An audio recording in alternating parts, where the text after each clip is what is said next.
The following content is provided under a Creative Commons license.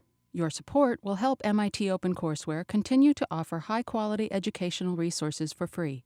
To make a donation or to view additional materials from hundreds of MIT courses, visit MIT OpenCourseWare at ocw.mit.edu.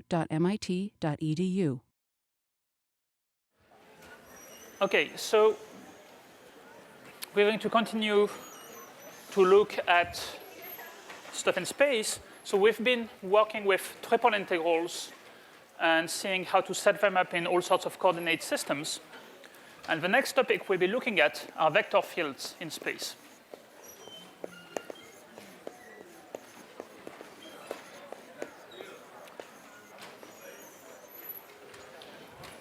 And so in particular, we'll be learning about flux and work. So just for a change, we'll be starting with flux first, and we'll do work actually after Thanksgiving. So just to remind you, well, a vector field in space is just the same thing as in the plane. At every point you have a vector field. At every point you have a vector, and the components of this vector depend on the coordinates x, y, and z. Okay, so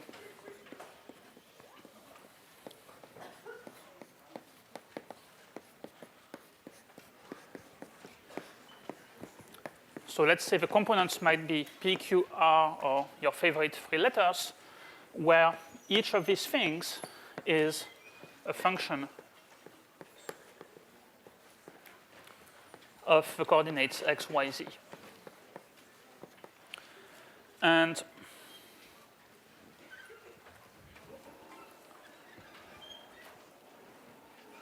so you've seen that in the plane it's already pretty hard to draw a vector field. So usually in space we won't really try too hard, okay? But it's still useful to try to have a general idea for what the vectors in there are doing, whether they're all going in the same direction, whether they may be all vertical or horizontal, pointing away from the origin towards it, things like that. But we won't, generally speaking, we won't really bother with trying to draw a picture because that's going to be quite hard. Just to give you examples, well, the same kinds of examples as in the plane, you can think of force fields.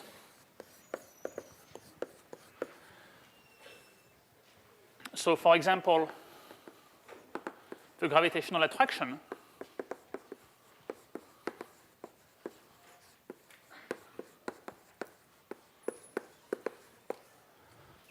of a solid mass at the origin on a mass m at, let's call this mass big M, at a point x, y, z, that would be given by a vector field that points towards the origin and whose magnitude is inversely proportional to the square of the distance from the origin. Okay, so such a field would be directed towards the origin, and its magnitude would be of the order of a constant over rho squared, where rho is the distance from the origin. Okay, so the picture, if I really wanted to draw a picture, would be everywhere it's a field that points towards the origin, and if I'm further away, then it gets smaller.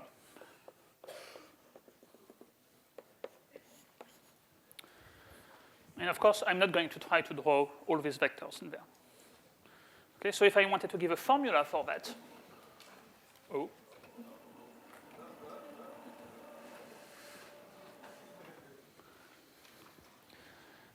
So a formula for that might be something of a form minus c times xyz over rho cubed.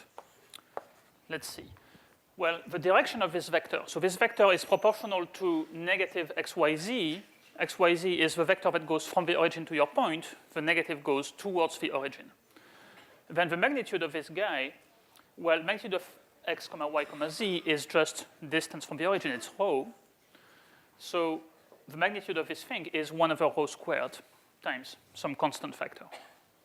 Okay, so that would be an example of a vector field that comes up in physics. Well, other examples would be electric fields.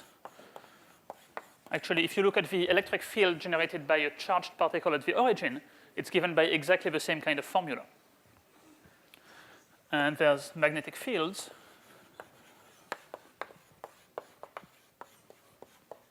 And so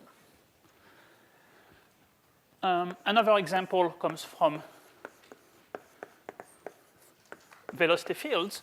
So if you have a fluid flow, for example, if you want to study wind patterns in the atmosphere, well, wind most of the time is kind of horizontal, but maybe it depends on the altitude. You know that at high altitude you have jet streams. The wind velocity is not the same at all altitudes. And just to give you more examples, well, in math, we've seen that the gradient of a function of three variables gives you a vector field. If you have a function u of x, y, z, then its gradient field has just components u sub x, u sub y, and u sub z. And of course, the cases are not mutually exclusive. Right? For example, the electric field or gravitational field are given by the gradient of the gravitational or electric potential. So, these are not like different cases. There's overlap. Okay, so anyway, hopefully you're kind of convinced that you should learn about vector fields. What are we going to do with them? Well, let's start with flux.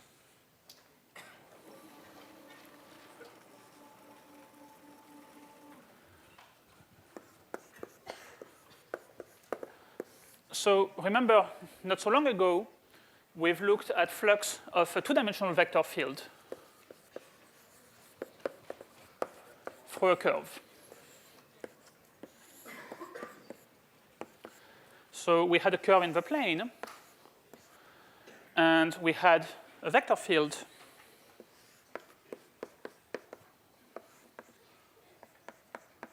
and we looked at the component of a vector field in the direction that was normal to the curve.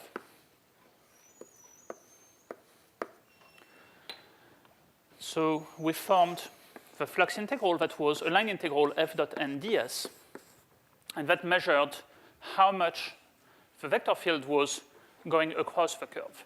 So if you were thinking of a velocity field, that would measure how much fluid is passing through the curve in unit time. Okay, now let's say that we're in space. Well, we can't really think of flux as a line integral, because if you have, a curve in space, and say that you have wind or something like that, you can't really ask how much air is flowing through the curve. See, to have a flow through something, you need actually a surface. If you have a net, maybe, then you can ask how much stuff is passing through that surface. So there's going to be a big difference here. In the three-dimensional case, flux will be measured through a surface.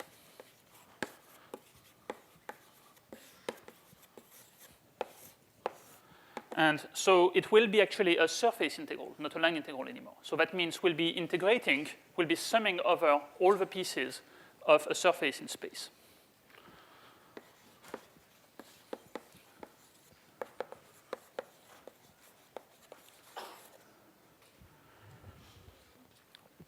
Okay, because a surface is a two-dimensional object that will end up being a double integral. But of course, we'll have to set it up properly because the surface sits in space. So probably we'll have x, y, and z to deal with at the same time. And we'll have to somehow get rid of one variable so that we can set up and evaluate a double integral. So conceptually, it's very similar to line integrals. Just, in a line integral in the plane, you had two variables that you reduced to one by figuring out what the curve is. And here you'll have three variables that you will reduce to two by figuring out what the surface is.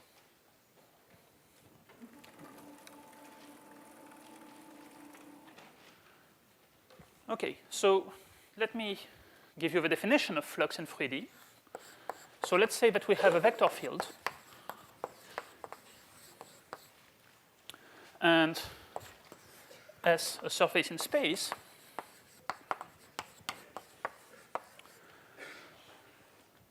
So let me draw some kind of picture. I have my surface, and I have my vector field F.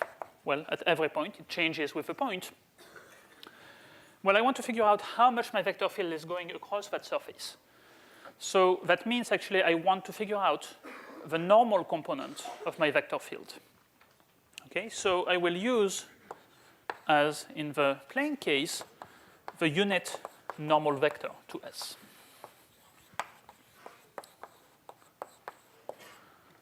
Okay, so, I take my point on the surface, and I build a unit vector that's standing on it perpendicularly.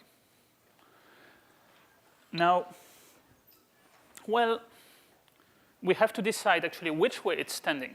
Right? We can build our normal vector to go this way or to go the other way around.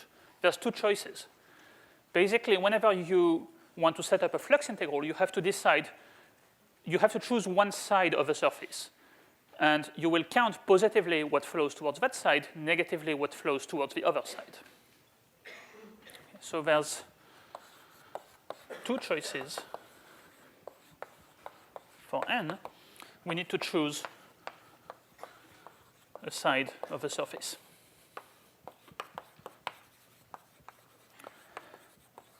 So in the case of curves, see, actually, we made that choice by deciding that because we were going along some direction along the curve, we could choose one side by saying, let's rotate clockwise from the tangent vector. And in a way, what we were doing it was a recipe to choose for us one of the two sides. So here we don't have a notion of orienting the surface other than by precisely choosing one of the two possible normal vectors. So in fact, this is called choosing an orientation of the surface. When you're saying that you're orienting the surface, that really means you're deciding which side is which. Okay, so that's called an orientation.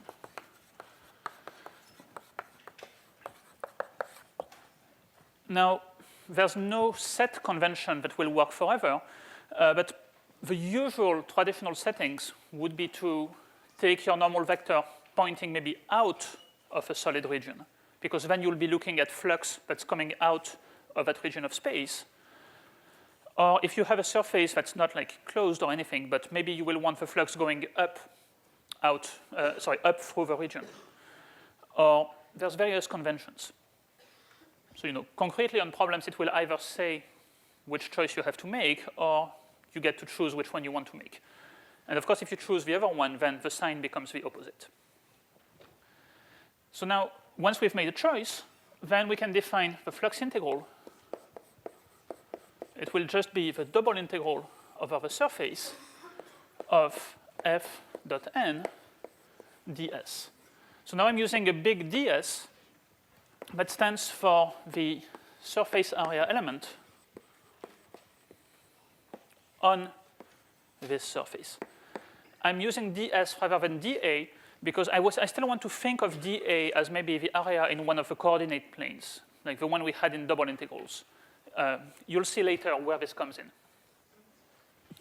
But conceptually, it's very similar. Okay, so concretely what this means is, I cut my surface into little pieces. Each of them has area delta S. And for each piece, I take my vector field, I take my normal vector, I dot them, and I multiply by this surface area, and I sum all these things together. That's what the double integral means. So in particular, an easy case where you can get away without computing anything is, of course, if your vector field is tangent to the surface. Because then you know that there's no flux. I mean, flux is going to be 0 because nothing passes through the surface. Otherwise, well, we have to figure out how to compute these things. So that's what we're going to learn now.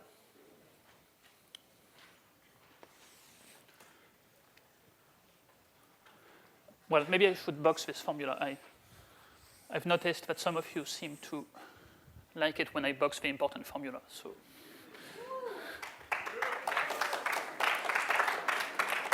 OK. By the way, a piece of notation before I move on. So sometimes you'll also see the notation vector ds. What is vector ds? Vector ds is this guy n ds put together. Okay, so vector ds is a vector which points perpendicular to the surface and whose length corresponds to the surface element.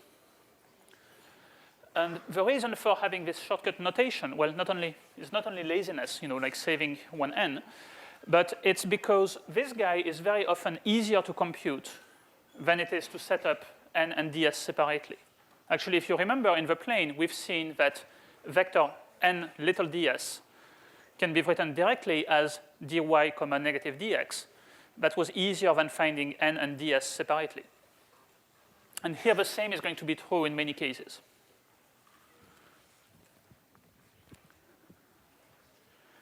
OK. So first, sorry, any questions before we do examples?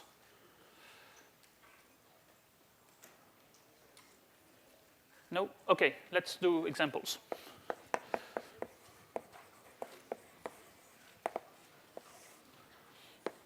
So the first example for today, we're going to look at the flux of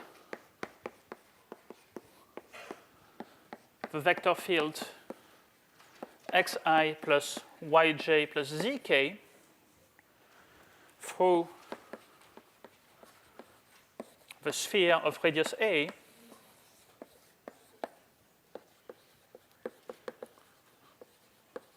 centered at the origin. Okay, so what does the picture look like?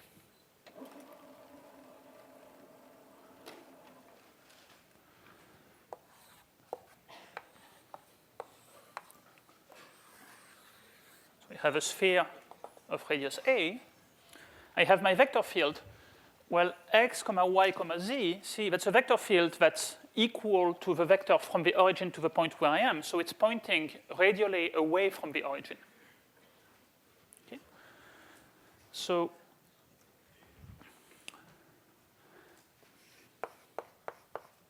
my vector field is really sticking out everywhere away from the origin.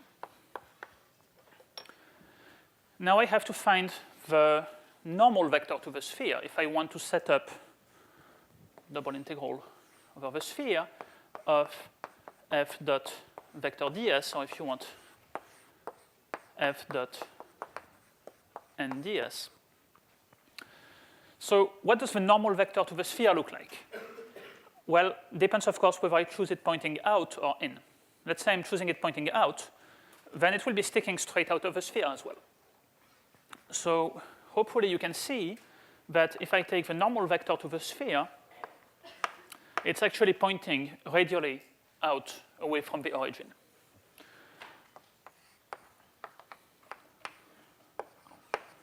So in fact, our vector field and our normal vector are parallel to each other. Okay, let's think a bit more about what the normal vector looks like. So I say it's sticking straight out.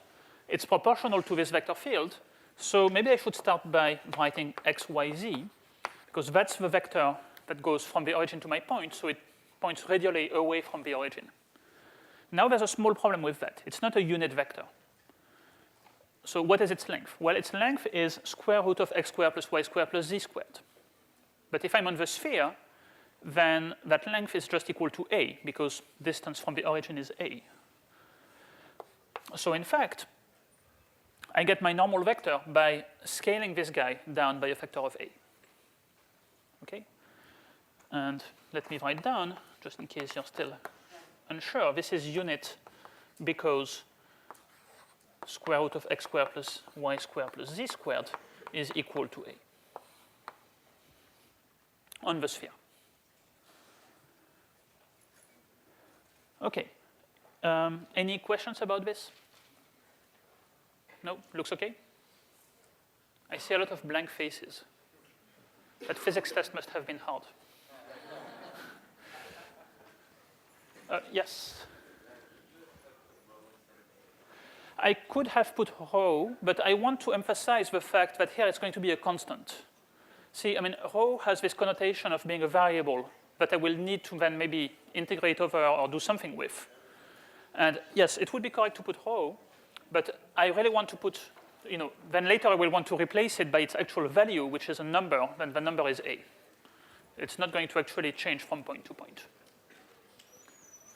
For example, if this was the unit sphere, then I would just put, x, y, z. I wouldn't divide by anything. Okay, so now let's figure out f dot n. Let's do things one at a time. Well, f and n are parallel to each other. So f dot n, the normal component of f, is actually equal to the length of f. Well, times the length of n if you want, but that's going to be 1, since f and n are parallel to each other. And what's the magnitude of f if I'm on the sphere? Well, the magnitude of f in general is square root of x squared plus y squared plus z squared. On the sphere, it's going to be a.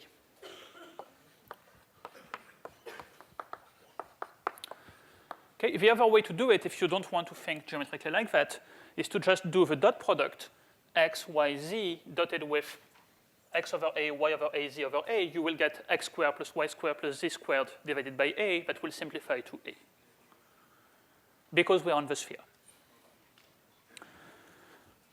So see, we're already actually using here the relation between x, y, and z. We are not letting x, y, and z be completely arbitrary. But the slogan is everything happens on the surface where we're doing the integral. We are not looking at anything inside or outside. We're just on the surface.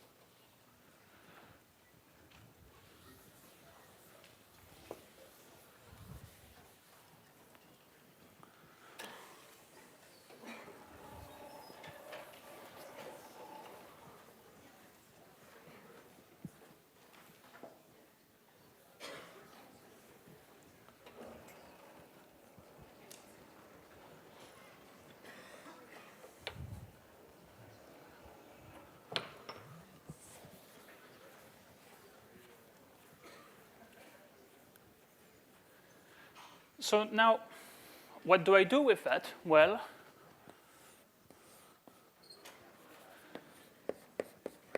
I've turned my integral into the double integral of a ds.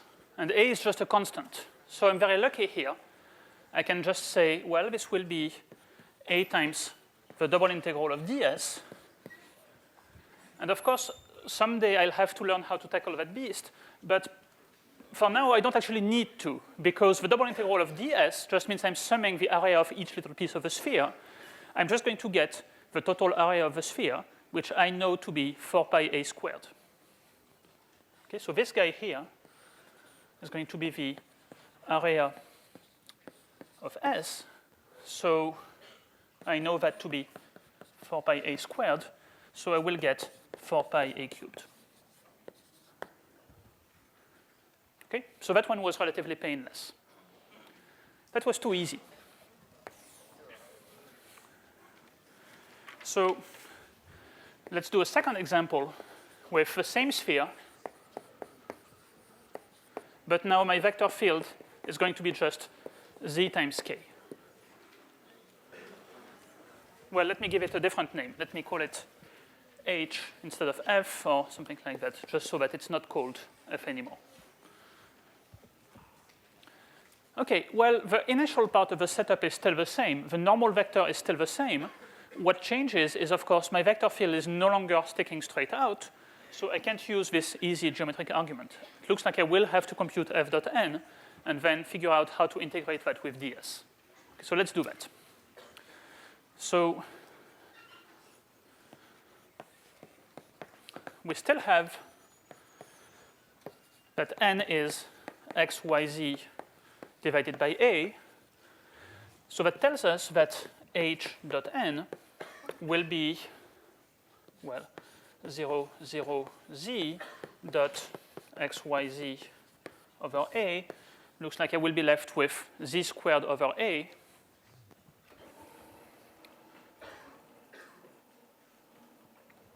Sorry, so h dot n is z squared over a. So the double integral for flux now becomes double integral on the sphere of z squared over a ds. Well, we can take out the 1 over a, that's fine, but looks like we'll have actually to integrate z squared on the surface of the sphere. So how do we do that? Well, we have to figure out what is ds in terms of our favorite set of two variables that we'll use to integrate. Now, what's the best way to figure out where you are on the sphere? Well, you could try to use maybe theta and z. If you know how high you are and where you are around, in principle, you know where you are on the sphere. But since then, since cylindrical coordinates, we've actually learned about something much more interesting, namely spherical coordinates. It looks like longitude, latitude is the way to go when trying to figure out where you are on a sphere. So we're going to use phi and theta. And of course, we have to figure out how to express ds in terms of d phi and d theta. Well, if you were paying really, really close attention last time, then you'll notice that we've actually already done that. Okay? So last time, we've seen that if I have a sphere of radius a, and I take a little piece of it that corresponds to small changes in phi and theta, then we said that, well, we argued that this side here, the one that's going east-west, was a piece of a circle of radius. So this east-west circle has a radius a sine phi, because that's r. So that side is a sine phi delta theta. And the side that goes north-south is a piece of a circle of radius a, corresponding to angle delta phi, so it's a delta phi. And so just to get to the answer, we got ds equals a squared sine phi d theta. Okay, so when we set up a surface integral on the surface of a sphere, most likely we'll be using phi and theta as our two variables of integration, and ds will become this. Now, it's OK to think of them as spherical coordinates, but I'd like to encourage you not to think of them as spherical coordinates. Spherical coordinates are a way of describing points in space in terms of three variables. Here, it's more like we're parametrizing the sphere. We're finding a parametric equation for the sphere using two variables, phi and theta, which happen to be part of the spherical coordinate system. But see, there's no rho involved in here.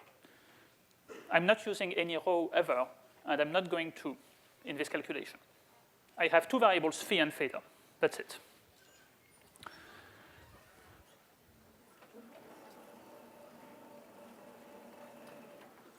Okay, it's basically in the same way as when you parameterize a line integral on a circle, we use theta as the parameter variable, and we never think about r. Okay, so that being said, well, we're going to use phi and theta. We know what ds is. We still need to figure out what z is. Well, so there we want to think a tiny bit about spherical coordinates again, and we'll know that z, well, is just a cosine phi. Okay? In case you don't quite see it, let me draw a small diagram. You know that phi is the angle down from the positive z-axis. This distance is a, so this distance here is a cosine phi.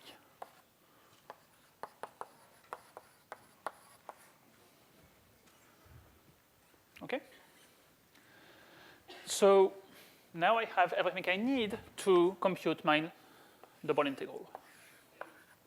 Z squared over a ds will become a double integral of, so z squared becomes a squared cosine square phi,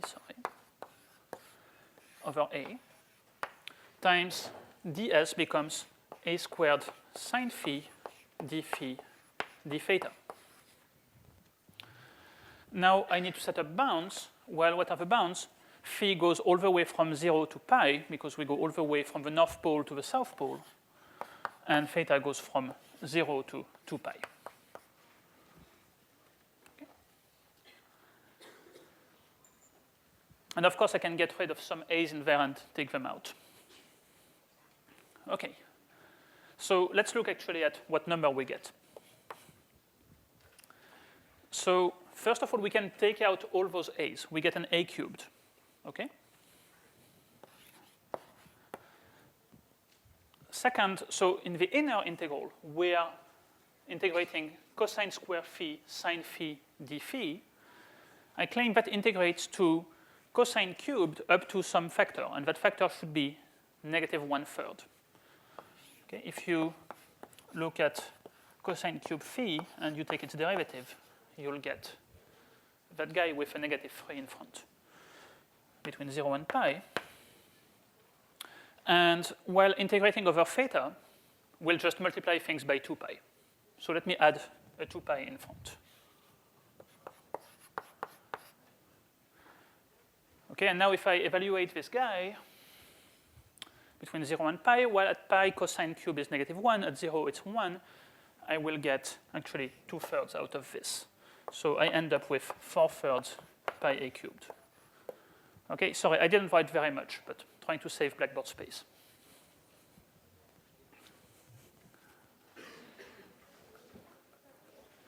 Yes. Yes, that's a very natural question. That looks a lot like somebody we know, like the volume of a sphere, and ultimately it will be.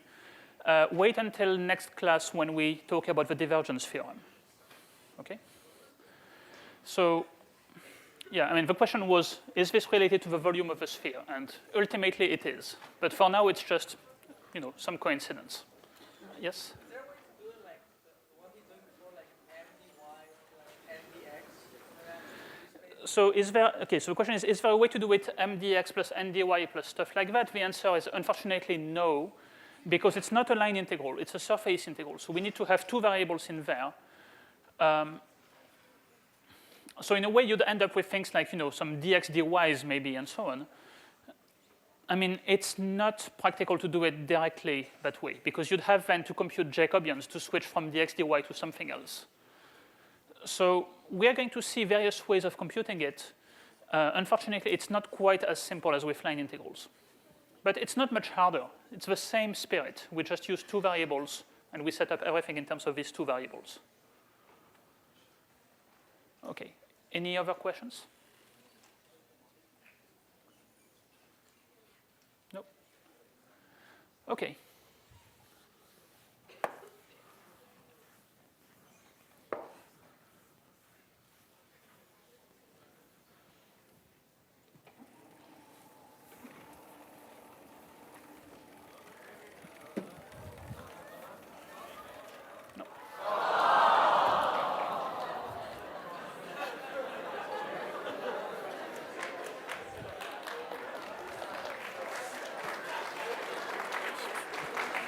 Okay.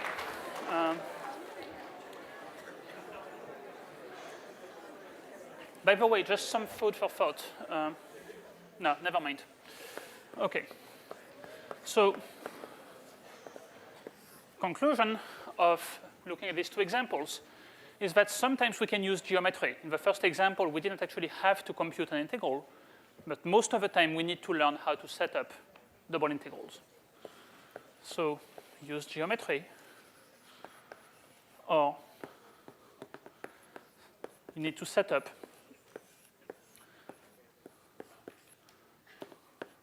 the double integral over the surface. And so we're going to learn how to do that in general. So as I said, we need to have two parameters on the surface and express everything in terms of these. So let's look at various examples. So we're going to see, various situations where we can do things. Well, let's start with an easy one. Let's call that number 0, actually. Say that my surface S is a horizontal plane.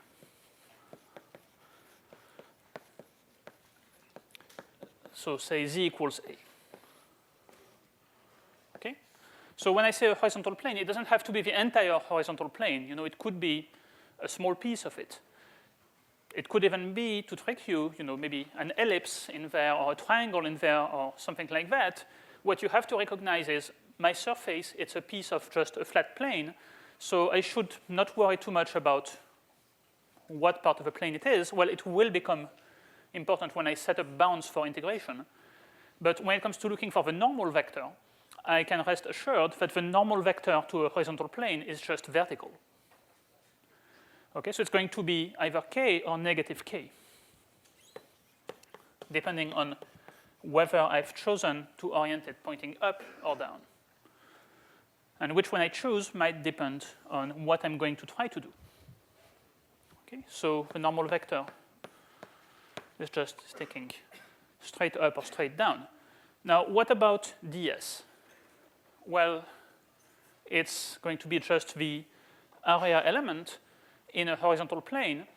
Just looks like it should be dx dy. I mean, if I'm moving in a horizontal plane, to know where I am, I should know x and y. Okay, so ds will be dx dy. So if I play the game that way, you know, I have my vector field f, I do f dot n, that just gives me the z component, which might involve x, y, and z. X and y I'm very happy with, they will stay as my variables. Whenever I see z, well, I want to get rid of it, but that's easy because z is just equal to a. So I just plug that value, and I'm left with only x and y, and I'm integrating that dx dy. So it's actually ending up being just a usual double integral in xy coordinates. And of course, once it's set up, anything is fair game. You know, I might want to switch to polar coordinates or something like that. Or I can set it up dx dy or dy dx. All the usual stuff applies. Okay, but for the initial setup, we are just going to use these and express everything in terms of x and y. Actually, a small variation on that. Well, let's say that we take vertical planes that are parallel to, say, maybe the blackboard plane. So parallel to the YZ plane. So that might be something like x equals some constant. Well, what would I do then? It would be pretty much the same. You know, the normal vector to this guy would be sticking straight out towards me or away from me. Let's say I'm having it come to the front. Well, so the normal vector would be plus minus I.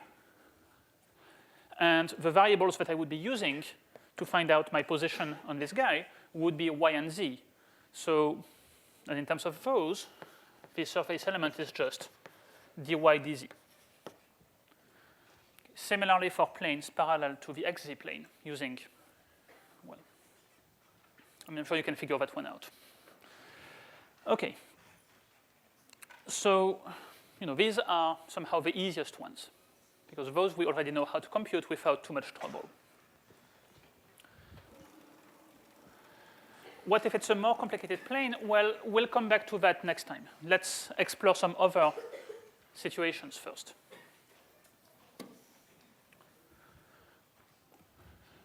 Okay, number one on the list, after number 0.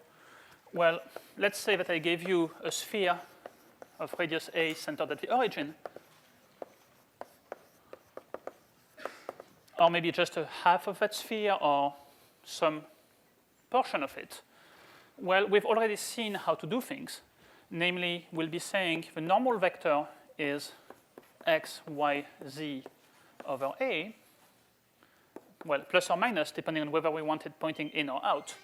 And ds will be a squared sine phi d theta. So in fact, we will express everything in terms of phi and theta. So if I wanted to, I could tell you what are the formulas for x, y, z in terms of phi and theta. You know them. But it's actually better to wait a little bit. You know, it's better to do f dot n, because f is also going to have a bunch of x's, y's, and z's. And if there's any kind of symmetry to the problem, then you might end up with things like x squared plus y squared plus z squared, or things that have more symmetry, that are easier to express in terms of phi and theta. So the advice would be, first do the dot product with f, and then see what you get, and then turn it into phi and theta. Okay, so that's one we've seen. Let's say that I have, so it's a close cousin. Let's say I have a cylinder of radius a centered on the z-axis. Okay, so what does that look like? And when I say a cylinder, it could be a piece of cylinder. So first of all, what does the normal vector to a cylinder look like? Well, it's sticking straight out, but sticking straight out in a slightly different way from what happens with a sphere. See, the sides of a cylinder are vertical. So if you imagine, you have this big cylindrical pipe in front of you, hopefully you can see that the normal vector is going to always be horizontal. It's sticking straight out in the horizontal directions. It doesn't have any z component. So the normal vector, I claim the normal vector for the cylinder. See, if you have a point here at x, y, z, well, it would be pointing straight out away from the central axis.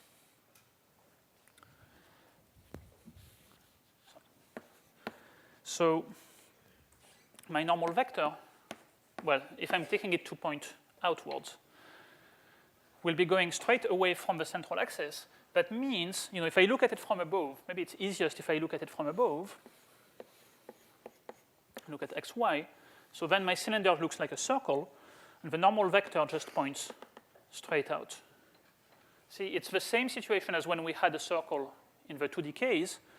The normal vector for that is just going to be x, y, and 0 in the z component. Well, plus minus, depending on whether you want it sticking in or out.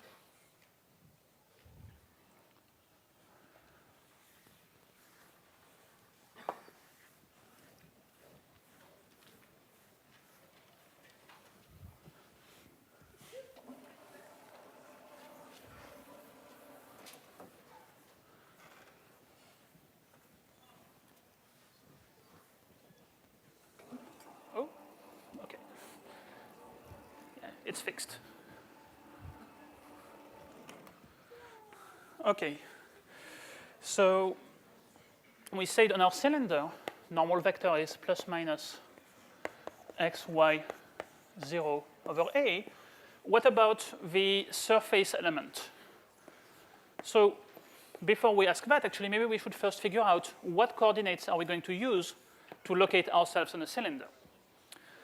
Well, yes, we probably want to use part of the cylindrical coordinates, except for, well, we don't want r because r doesn't change. It's not a variable here. Indeed, you probably want to use z to tell how high you are and theta to tell you where you are around. So ds should be in terms of dz d theta. Now, what's the constant? Well, let's look at a small piece of our cylinder corresponding to a small angle delta theta and a small height delta z. Well, the height, as I said, is going to be delta z. What about the width? It's going to be a piece of a circle of radius a corresponding to the angle delta theta. So this side will be a delta theta. So delta s is a delta theta delta z. So ds is just a dz d theta or d theta dz. Doesn't matter which way you do it. Okay? And so when we set up the flux integral, we'll take first the dot product of f with this normal vector. Then we'll stick in this ds. And then, of course, we'll get rid of any x and y's that are left by expressing them in terms of theta. Maybe x becomes a cosine theta, y becomes a sine theta. Okay, so these various formulas, you should try to remember them because they're really useful. So for the sphere, for the cylinder, hopefully those for the planes you kind of know already, intuitively. Okay, what about more general surfaces? Not everything in life is made out of cylinders and spheres.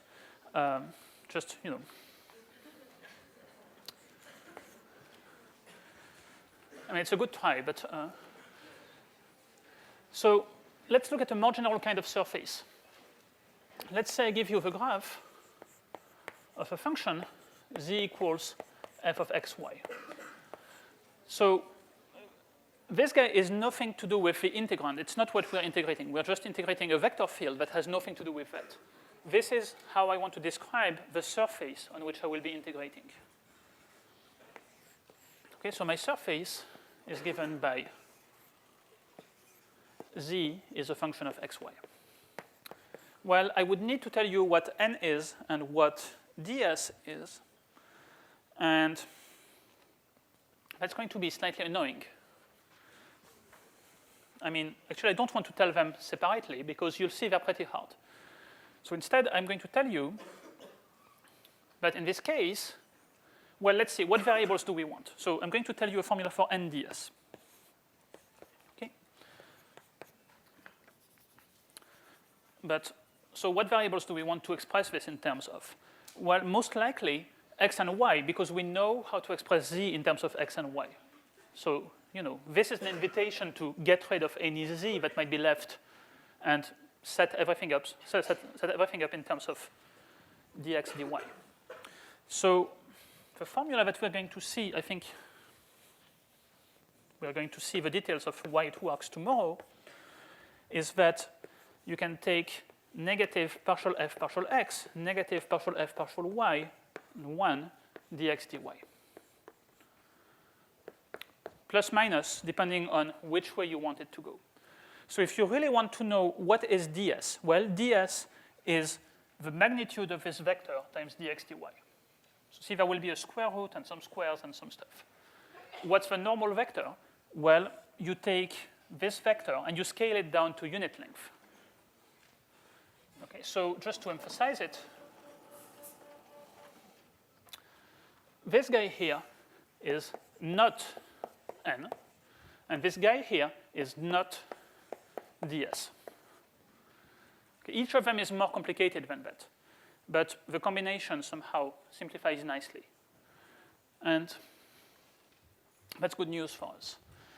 So now, concretely, the one way you can think about it is this tells you how to reduce things to an integral over x and y. And of course, you will have to figure out what are the bounds on x and y.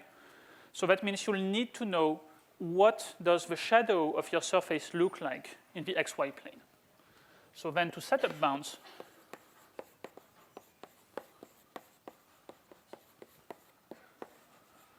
on whatever you will get dx dy, well, of course, you can switch to dy dx or anything you like, but you will need to look at the shadow of S in the xy plane. But only do that after you've gotten rid of all the z. Right? When you no longer have z, then you can figure out what are the bounds for x and y. Okay. Any questions about that? Yes? Oh, for the cylinder. Okay. So let me re-explain quickly how I got the normal vector for the cylinder. So if you know what a cylinder looks like, you probably can see that the normal vector sticks straight out of it horizontally. So that means the z component of n is going to be 0. Okay? And then the xy components you get by looking at it from above. Wait. One last thing I want to say. Okay, so what about the geometric interpretation and how to prove it? Well, if your vector field f is a velocity field,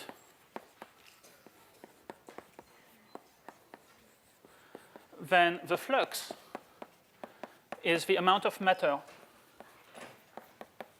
that crosses the surface that passes through S per unit time.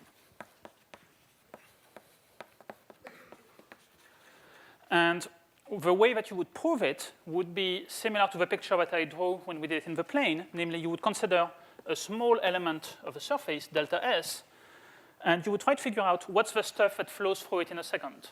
Well, it's the stuff that lives in a small box whose sides, well, whose base is that piece of surface, and whose other side is given by the vector field. And then the volume of that is given by base times height, and the height is f dot n. Okay, so it's the same argument as what we saw in the plane. Okay, so next time we'll see more formulas. We'll first see how to prove this, more ways to do it, more examples, and then we'll get to the divergence theorem.